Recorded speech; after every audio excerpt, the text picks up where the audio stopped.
So I'm here to deliver a message to my people, the educators and staff of that school, that you have a choice. Even though what's before you looks daunting, I understand it, but it's still a choice. You have the choice of whether to remain in the current status quo, to align with it, to succumb to it, to submit to it, to decide that this is just the circumstances we were dealt and this is the way things are.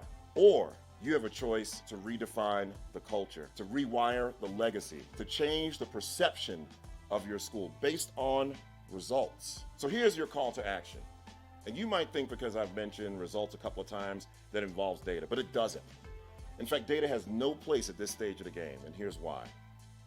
For every piece of data I could gather that supported the notion that you have what it takes collectively to rewire your legacy, to redefine the culture at your school, to change the perception, and embed in the DNA of your school a culture of learning for all, someone who wants to maintain the status quo could gather just as much data to justify why things are the way they are and should remain the way they are. And so data has no place at this point. In fact, at this point, your only call to action is to make a decision. It's not about data, it's about decision. It's time to decide. About 30 years ago, I had an epiphany that completely changed my life. I have no idea how Webster defines decide, but I'm gonna give you the unfold the soul definition of decide.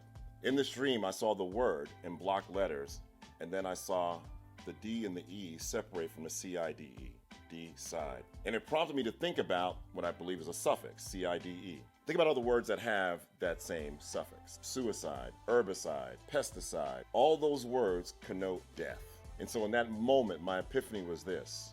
When I decide, when I make an important decision that involves risk-taking and action and ignoring my mood ring and being consistent, things that are gonna make me uncomfortable, but on the other side of that discomfort is significant change, then my new definition of decide is to put all other options to death.